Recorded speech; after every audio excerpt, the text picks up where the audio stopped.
Hey guys, so today I want to talk to you about something that is very present in our condition in multiple sclerosis and that for some reason I haven't talked about.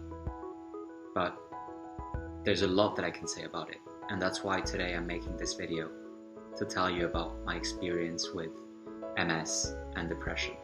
So going all the way back to the beginning of my time of diagnosis, the news of having MS came to me in a very depressed place. I was in a very depressed moment of my life.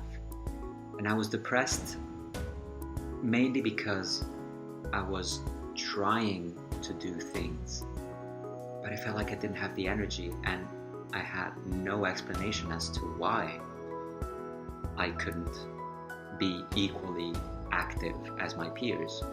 So as I said, when I went to the hospital bed, to me it was a huge relief of finally being able to let go.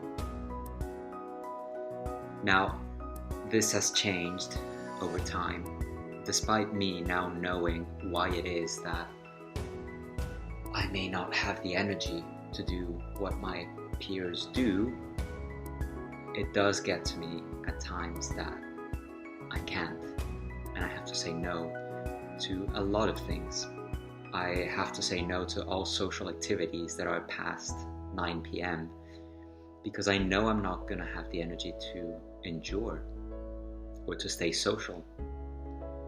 And why is that? Because after 9 p.m.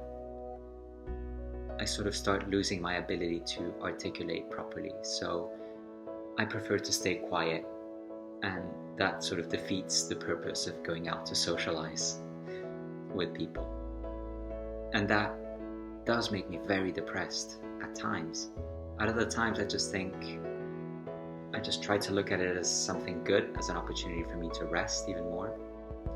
And resting is something that we all like, despite what the reason for resting is, I think. But then, of course, there's also the depression of not knowing what's going to happen to you and living with a constant anxiety as to what will be of you in a couple of years. Well, if you try to shift a little bit your perspective on it, you'll realize that no one anywhere ever really knows what's going to happen to them in 2 years from today.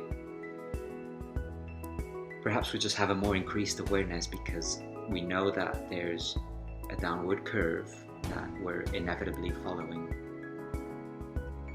And how far down are we going to be along that curve in 2 years from now? Well, it's hard to say, but once again, trying to shift that into something positive and see it as an opportunity to do things now, today, while you can, instead of planning for something to happen in 2 years. Try to look at it as something that many people would like to be able to do, to live in the now and not always be planning ahead for, I don't know, future plans, future holidays, future investments. Well, MS, I think, in my case, has taught me to live in the now. And that's good. I savor every moment of my life. Then there's, of course, the depression, which is more neurologically based, that is directly caused by MS on a physiological level. Those times of hopelessness that you don't know why, but you just don't feel well. Well, try to keep a diary in those cases. So remember that you've been there before, it's happened before, and it's gone away on its own before. It's usually a passing sensation.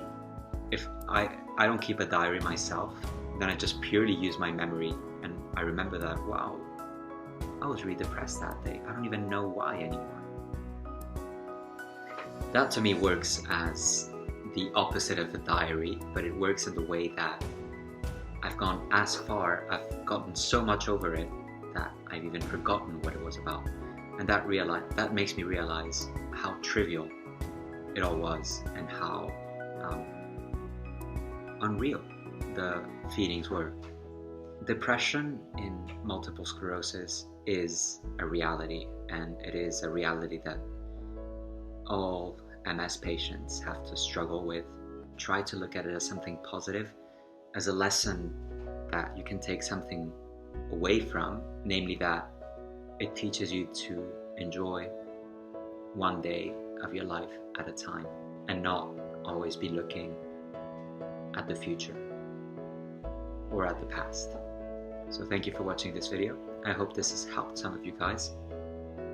If you have any questions, feel free to write them here. I will be back soon. Bye bye.